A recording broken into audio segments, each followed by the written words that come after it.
All right, my next film. Yes. Brian De Palma's Carrie. Oh, I love that movie. Carrie is Carrie's on my list. That's a film that I absolutely love. I watch it nonstop, over and over. And another film that's just so great and has so many great scenes. Scene after scene is Something's Interesting. I mean, the opening scene. Oh, that's heartbreaking. Like, whoa, yeah, it's heartbreaking, but it's like sexual and it's kind of... It's uncomfortable. It's uncomfortable. It's high school. Yeah, exactly. There's this nude, slow motion shower scene, which she bleeds from wherever. And where she comes into full blossom of her womanhood. But the film is both hilarious. They're all gonna laugh at you. They're gonna laugh at you. Is really funny. The mom in that movie is scary as Piper Laurie is a performance that is just unmatched. So and it's so powerful. And I love John Travolta's character in that movie. John Travolta and Nancy Allen together in that movie is so funny. I love their dynamic. I love it. You can tell he's in his mid-20s. Oh, very young. I just if I think about it, because my favorite sequence in that movie is that prom sequence. Of course. That music is great. They follow that line where you see the rope. The rope. That's my favorite scene. You see them looking out and kind of laughing. Yeah. And they follow it all the way up to there, and then they've got this low angle shot that is one of the most disorienting shots I've ever seen. And it's like this 360 low angle of when they're dancing. Of Carrie and her prom mate. I forget his name. Character in the movie. And they're just going around, and it's just so good. There's so many great sequences in that movie, and it's just the movie's both heartbreaking. It's funny. It's scary. That's just a movie. That's another great movie. And a few years ago, I was lucky enough to see it at the Hollywood Theater in 30 millimeter with Piper Laurie, with Nancy Allen, with the other lady that's in it. Can't think of her name right now, and got to see it, and they did a Q&A afterwards. It was so cool to see that movie on the big screen, sitting next to, three of the great actresses from the movie. I was going to go to that, but I threw my back out. Yeah. And I was so sad that I missed that. I was, being in traction sucks. But PJ Souls is that PJ girl that was in it. But the main thing that you brought up earlier, but it's my favorite part, it's when I think it's PJ Souls is at the prom, and she's all happy because she's arranged this date for Carrie, and she's now the queen, and it's going to be the most magical night of her life. And then she sees the rope, and its trick is tracking up the rope, and then up above she sees the bucket of blood. That shot where she sees that, and then she goes and tries to take the rope away from the bully girl. Yeah, that's my favorite. It's the teacher. PJ Souls is one of the... But yes, I know what you're saying exactly. But, the teacher that sees that, and you just feel for her because the teacher, wants Carrie to not be picked on and all this stuff. And once she realizes that's going to happen... Alan, have you seen that? Have you seen Carrie? Well, yeah, he has. Yeah. Do you like it? I love Carrie. Yeah. I didn't even think about it. But, but there's one horror movie on my list, so obviously I'm not like a big horror guy, but...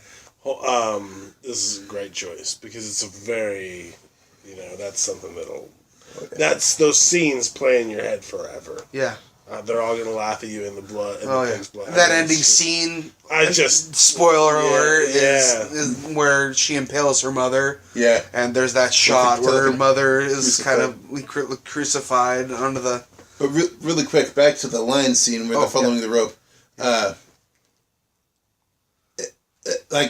It's my favorite scene of the film right before before the bucket falls onto Carrie, because the buildup of that is so strong and so perfect, and I don't even care about the actual event. Yeah. It's the way they set it up is so perfect that the dread is more powerful than the aftermath, in my opinion. Yeah, I agree, and I actually remember reading about how the studio had come down to visit that set during when they were shooting those sequences, because it took them days to shoot that. Like, they did a whole day. I believe they did like a whole day doing that one setup shot with a 360 around them. And the studio was like, oh my God, they're spending way too many days on this sequence. And it's funny that you just said that, because it's like, to us, that is the sequence in the movie, like that everyone talks about, and it's so great, that lead up, that suspense, that dread, is channeled perfectly. I have a feeling those, like, the people that critique how long it takes to shoot a scene tend to be people that don't know how to shoot a film. Well, and of course the studio's like, you're spending way too much money, and then of course, like, but when you see that final product, it's just vindicated him. Great movie. Great movie. What's your horror film? Let's segue into that. Your next film. Oh. Or is it not your next film? No, but that's fine. That's a great segue to my horror film, which is It. Oh. Stephen King. Ooh, wow. And, yeah, I've never seen that whole thing. Wow. That's a really long movie. I've seen it dozens and dozens of times. Isn't that a mini-series, though? No, that is a film. That is a very long film, or it's a two-parter. Oh, okay. But cheater! I mean, it's a Stephen King book. No, It is a movie. That's a film. Yeah. I mean, come on. And, Tim you know, Curry, honestly, you will see, yeah, absolutely. You will see a little bit of a pattern with my list that I like. I'm a big Steven Spielberg guy, and I love the kid groups of people. Yeah. I just love that setup for a film. Like, and the thing about the thing about it is that it's that, but mixed with terror. Yeah, exactly. And Jesus, it's not even one of my favorite movies, but it is a very influential movie because it scared the shit out of me. Yeah. And I lost like 6 years of my life to that movie. I couldn't sleep for 6 years until I was 10 to 16. Wow. I've never been affected more. And good on the director. I mean, holy shit. Yeah. But it just really fucked with me, and I'll never... So, yeah. Wow. That's my number 8 for sure. This is... just added to my list just now because he started something in my brain that I hadn't thought of. Misery. Oh, yeah. Oh yeah. Kathy Bates. No performance has scared me more. Stephen King wrote that, right? Yeah, he did. Yeah. No performance has scared me more that I've ever seen in a film, more than Kathy Bates in that movie. She deserved that Oscar. Wow. My God. Hobbling. Yeah. Hobbling is just...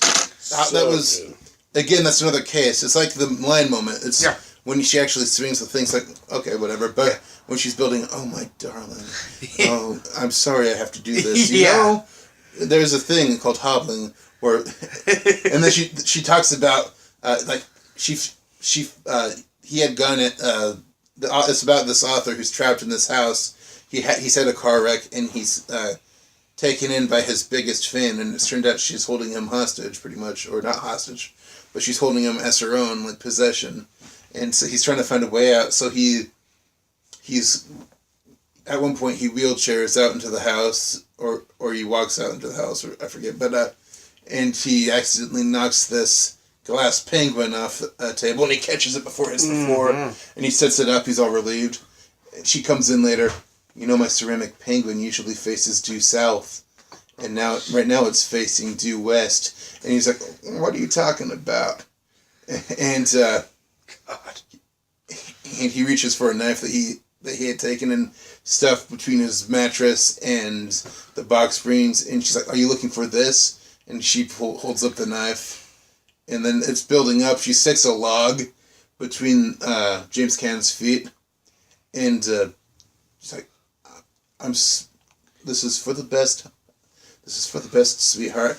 And then she swings the mallet, and you see the leg break, or you think you see the leg break. It's cut at the right time. And then she looks at him, and she has like this look of passion on her face, like, "God, I love you." And then she swings it again at the other foot, and he's screaming, "Oh my God!" If there's no... Man, you guys are making me want to watch all these movies again. Terrible scene. It's a blood-curdling scene. Oh my gosh. every single scene in that movie, and there's the ending scene. There's like there's a final showdown between the author character and the. Well, I should build this up. The plot the plot is this author has written this series called the Misery series for years, and he's sick of writing the Misery books, and he's recently the final Misery book has been published, and in fact I think it's released while he's in her care, and he was out at this cabin where he likes to write books, and he finished this manuscript he was working on. It's his first non-misery book that he's written in years, and he's so excited. And then he ends up rolling his car, and the Kathy Bates character pulls him out of the car and takes him back to her house out in the middle of some godforsaken country, or the godforsaken country. There's snow everywhere. Mm-hmm. There's he's freezing to death, but she saves him, and she at first she seems like this nice, sweet country woman, small town sensibilities, and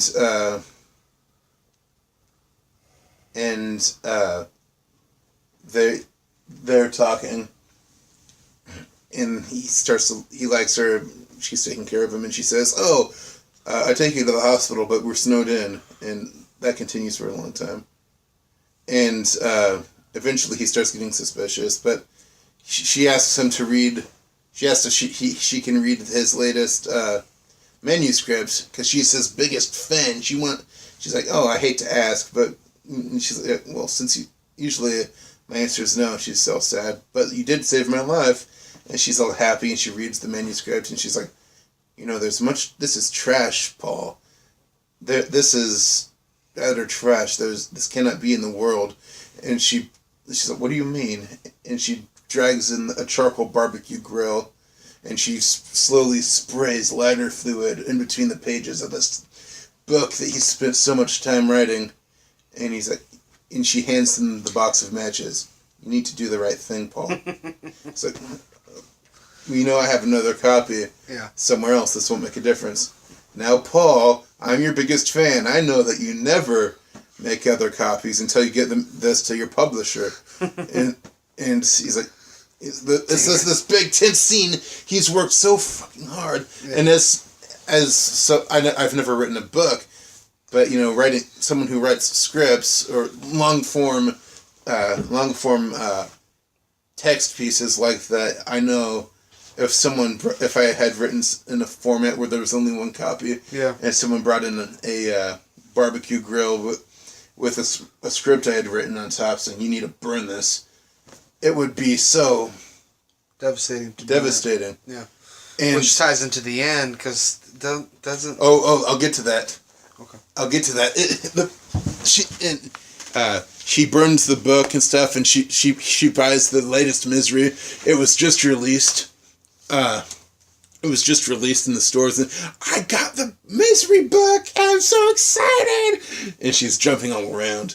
And then she comes in every so often. "I just read the latest chapter of Misery," and then and I love where it's going.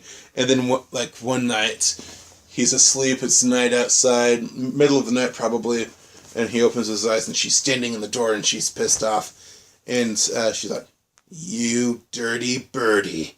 She never swears. She has her own version of profanity. She's like, "What? She can't be dead!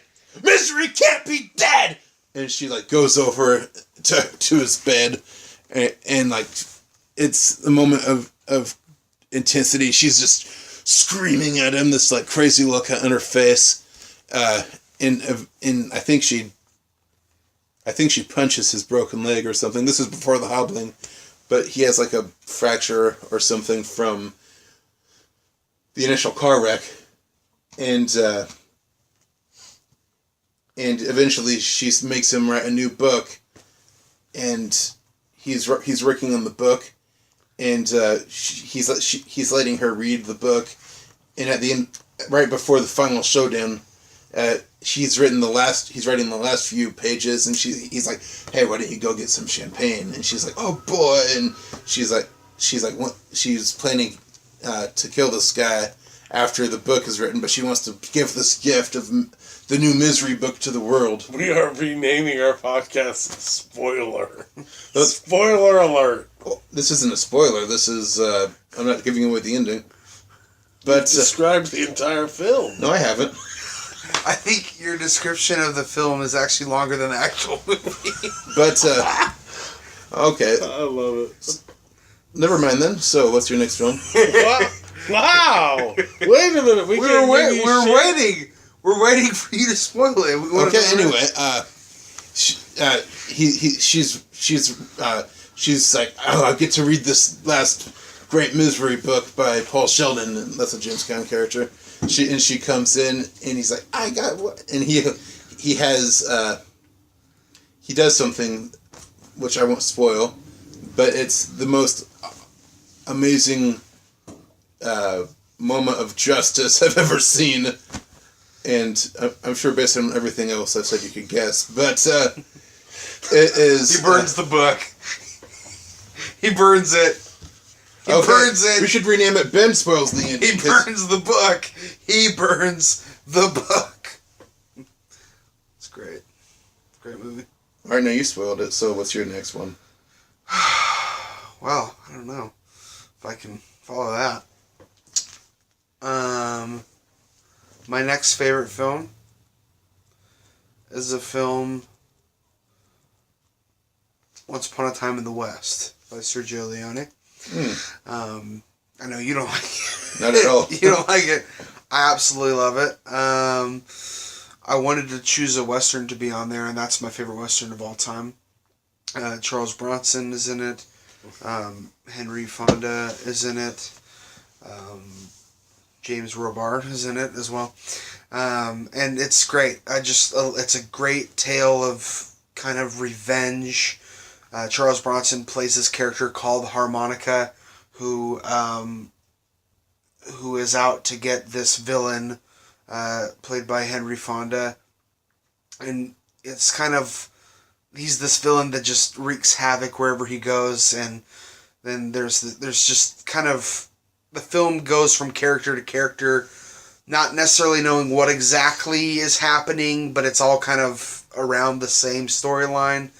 And there's a great stylized scene that starts out from a little boy who's looking panicked, and Henry Fonda, younger, puts a harmonica in his mouth, and the camera backs off as it's seen that the little boy has his brother standing on top of him with a noose around his neck.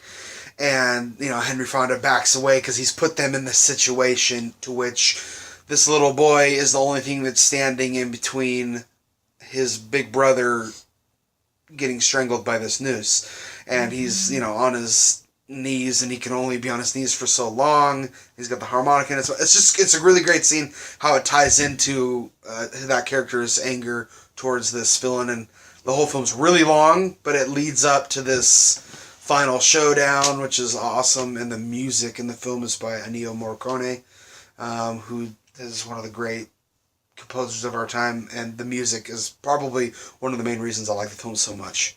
And everyone can recognize the music from the film. It's got this great harmonica and this hard rock guitar that's really good. And it's beautiful. Shot in Monument Valley, which is one of my favorite places. And it's just a really great Western, really stylized. But yeah, I know Geoff doesn't like it because I remember one time I was trying to get Geoff to watch it, and he's just not a fan of any of Leone's work, which I can understand. It's either you like it or you don't, because it's really different kind of very stylized visually, but also to some people can be what? Boring, yeah. But I like it. Have you ever seen it? Have you ever heard of it? No. Okay. But you've heard of like Good, Bad, and the Ugly. Of course. Like Fistful of Dollars. Like Leone did those. He's very famous for the Man with No Name, which is Clint Eastwood.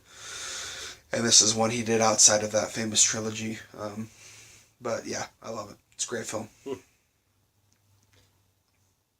Alan Alley. Alan Alley. Wow. God, you know what? Let's take it to a film called Stripes.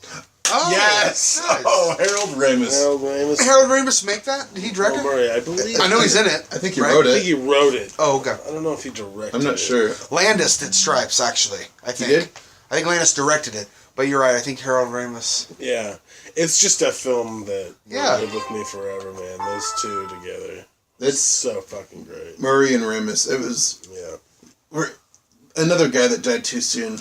Yeah. He could have had at least another 10 years left in him, and it's when someone who made Stripes when his last film is Year One. I know, you always talk about Year One when we talk about Harold Ramis, man. Because it's such a travesty. It's such a fall from grace. Yeah. But I was like, Stripes is hilarious. Stripes is amazing. The opening scene where Bill Murray's just like, you know what, fuck it. Like, I love that. The cab, and he just like pulls over, and he's like, you know what, fuck you. And he just like walks off, leaves the lady in the cab. I think anyone who's had to deal with customers can relate to that scene. And and then he gets like home, and his car's like getting broken into or something. They're repossessing the car. Yeah. And then he goes up and his girlfriend's leaving. Yeah. It's basically there's a pizza. Yeah, perfect storm. Oh, he's bringing a pizza. He brings home the pizza, but he drops it. Yeah. Lands on the concrete. Yeah. But, yeah. And he has a basketball hoop inside his house, which is so cool. He throws it out the window and breaks, and then someone else throws it back into the other window. Yes. Oh, I love that movie, man. Yeah, that's a great film. That's great. Let's not forget John Candy in the Mud Wrestling. Of course not. He apparently But it's not just mud wrestling. I know he did. I'm a lean fighting Well, you know, machine. they shot it like 18 times. Oh, and every time they shot it, he had to go back and shower and get ready every fucking time. Like, I couldn't even imagine. And you thought I was hard on you. That sounds fucking horrible. That's horrible, yeah. That is a funny ass movie. I love that. Yeah, great movie. Saw it for the first time like last year, actually. Really? Believe it or not, yeah. I have it on DVD somewhere. It's John Candy. Yeah. John Candy. I love John Candy. Like, swallowed a lot of pizzas. Swallowed a lot of aggression along with a lot of pizzas. I love. He has a cute character in that movie, actually. Well, he has a cute character in every movie. Yeah, he does. Yeah. God damn. Except JFK, but. Oh yeah. But the. Oh shit. But anyway, another scene I like. Forgot about JFK. Anyway, another scene I like is where they're all together, like in the barracks, and they're starting to get to know each other. And there's this like really pissy guy named Francis, but you call me Psycho, don't call me Francis. And the drill sergeant is lighting up Francis, and everyone laughs at him. Yeah. Actually, I do remember that. Yeah. Good choice, Alan. Good choice. Who's next? Is it me? Yeah. The Blues Brothers is on my list. Like, who doesn't love a good religious film? We're on a mission from God. You know, people point to really shitty movies, which I'll mention to talk about later, like God's Not Dead or any of the Kirk Cameron choices that were given. But we never get to hear about. We never hear Blues Brothers mentioned in that, and I think it deserves to be. It's a Catholic comedy. Although the James Brown scene is very much Protestant, but Carrie Fisher is awesome in that movie. Her best role, like Screw Leia. Yeah.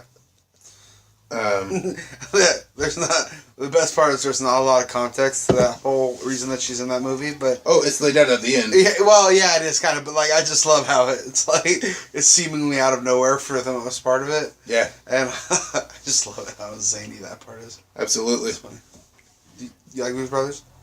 Yeah. Yeah. Great music, man. I mean, just the idea I love. Yeah. Of it. I mean, I'm not necessarily attached to the film. Same here. But I absolutely appreciate the idea of... God.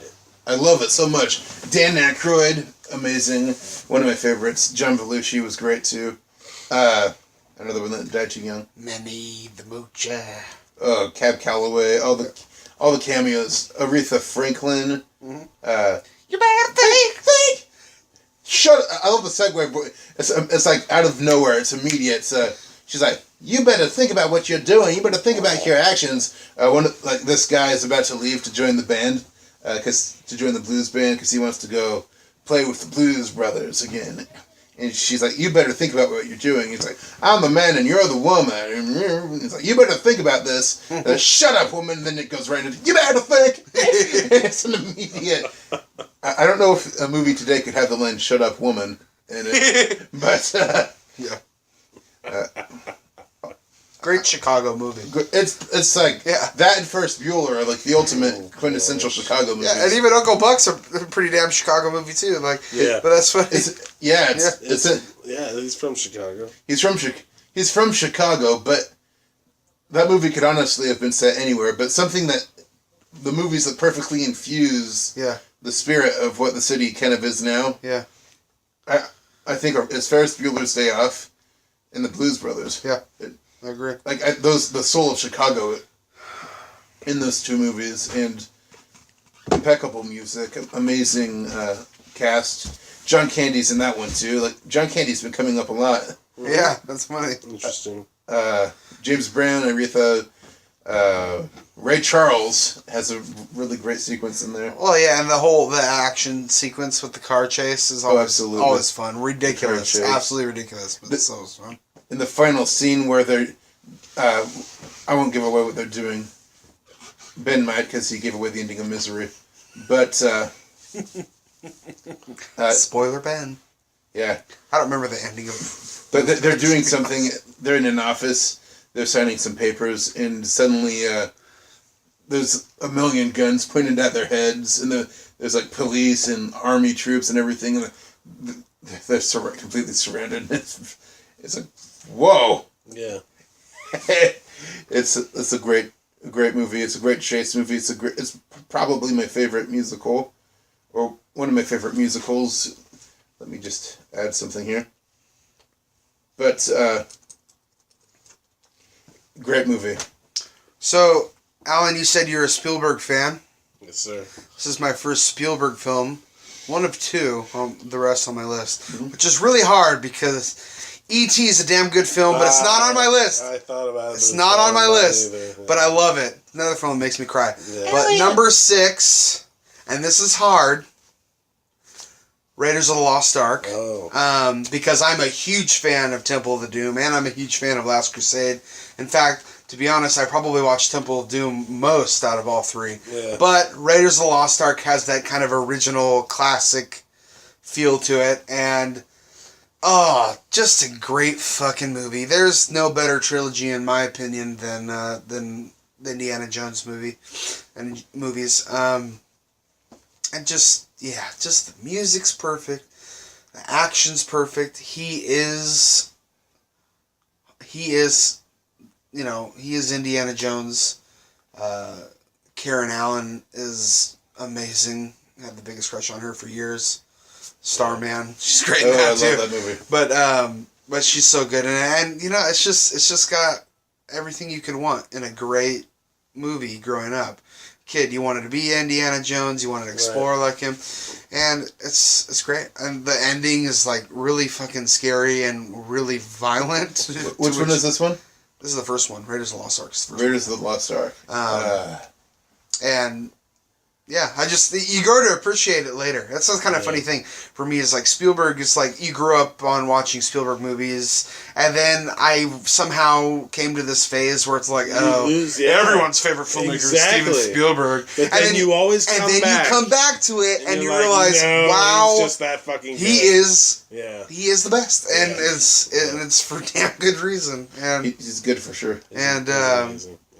So Raiders of the Lost Ark, that's my number 6. Nice. Alan doesn't get another trick. No, just kidding. What's your next? Let's go Arthur. Oh. Is that's Dudley Moore? Yeah, Dudley Moore. Interesting choice. Yeah. Never seen deep it. cut, man. Never seen it. I've seen it, but I barely remember it. Oh, man. Really? Brilliant. I know Arthur's theme by Christopher Cross. What's that? Do you like the Russell Brand version, or does it kind of piss on? Oh, God, it pisses me off. You know what? I fucking forgot he was in that, and I saw that in theaters. I don't remember a single thing about that, actually. Yeah, Russell Brand, the so original and is self-righteous. definitely a movie. It will stay with me my entire life, yeah. And I think maybe it has to do with my mom has struggled with alcoholism a lot, and maybe it just kind of hits close to home. But God, it's such a good movie. So good. Yeah. Have you ever seen Santa Claus the movie? That's another Dudley Moore classic. You know what? I have. I don't remember a lot of it, but I considered one of the worst films of all time. I definitely remember John Lithgow's seeing in it. I liked it as a kid. I don't know if I'd like it now. Dudley Moore's like this rogue elf. It was on and he TV goes into like doing business with a businessman. Steals Santa's secrets, and he tries to do business with this shady businessman played by John Lithgow. You can make children fly. John Lithgow, jeez. We'll be talking about him down the road based on one of my films. Holy shit, he's good. Oh, he is. Yeah, honestly, probably one of my favorite actors of all time. What's it about though, Arthur? Yeah, tell me a little about it. Well, it's about this guy who's fucking has more money than he knows what to do with. Mm-hmm. He drinks constantly. He comes from family money. He drinks, and he's put into a predicament where his family tells him, if you want to keep your money, you have to marry this woman named Susan Johnson. Okay. And he does not. He's like totally like, I love my money. I'm used to it. I live I'm used to my routine, so he goes along with it. He's like, even though I don't love her, I'm going to marry her, whatever, until one day he meets a woman and he falls in love. And all of a sudden it becomes this battle. Do I trade all the money in the world for love? And it's just amazing because he chooses the love and from the get-go. Sounds like a good movie. So it's not about, do I give the money up for the love? It's about just him falling in love with this woman played by Liza Minnelli, and it's just It's just a beautiful movie. Wow. I gotta see that. I really gotta see it. Please watch it. Yeah, it's so good. The only thing I think I remember is like a song like Something Between the Moon and New York City. Yeah, Christopher Cross sings the theme song. It's such a great song. That's the only thing. Honestly, besides Dudley Moore being in it, which I knew of that, that's the only thing I remembered of it because of that song. Which is another movie that's kind of like that to me is The Goodbye Girl with young Richard Dreyfuss. I've never heard of that. Never seen it. Oh my God! Please watch that. You will see Richard Dreyfuss as a young man was a phenomenal fucking actor. And we'll be talking about him again later. Shit. Oh, I'm sure I know which one. Anyway, yeah. So. Arthur, please watch. Great. Continue, Geoff. I'll happily watch that. Yeah. This one, I think this one goes under the radar a lot for most people. It's a movie I freaking love. It's called The Lovely. Oh. It's Kevin Kline as Cole Porter. Ashley Judd is his wife. Cole Porter was either gay or bisexual. I think he was gay, but in the 1930s when he was popular, people didn't admit if they were gay. Yeah. It was very, people were very hush hush about it. They fronted as straight people. And they had these kind of marriages of convenience. And he had one with this woman, played by Ashley Judd in the movie, there's a lot. It's great. There's a lot of you can tell they love each other, but there's kind of that barrier as well, that exists because he is a gay guy. Yeah. But that's what's it called again? It's called The Lovely. The Lovely. And I remember when it came out. oh my god, it's Actually, this will tie in. write that down. I'm going to bring up a film I'm going to talk about later to compare and contrast. This movie is like if someone saw the movie Wired, which was made about John Belushi, and decided, I'm going to try and take this concept but do a good job. This is what The Lovely is. In Wired, it's John Belushi after he dies looking back on his life, but it takes every disrespectful, mean-spirited turn you can and basically does everything it can to piss on John Belushi's grave. Yeah. The Lovely is this beautiful, glorious musical tribute. Cole Porter is talking to this figure who is kind of a guardian angel figure, and they're sitting kind of in an audience and they're watching his life unfold on the stage. Oh wow! And you're looking back and it plays all of the Porter standards. Anything goes. Oh. Interesting. Cole Porter's music is it's beautiful music. Some of the best out there. And it's not just like a cheerful, happy musical like an old Porter one would have been. Like you see ups and downs of his life. You see him at his peak, at his best, where he's like charming people in Paris and in Venice and in like he was one of those like those great expats back in the 20s and 30s that you hear so much about in our art and culture. There's scenes where he's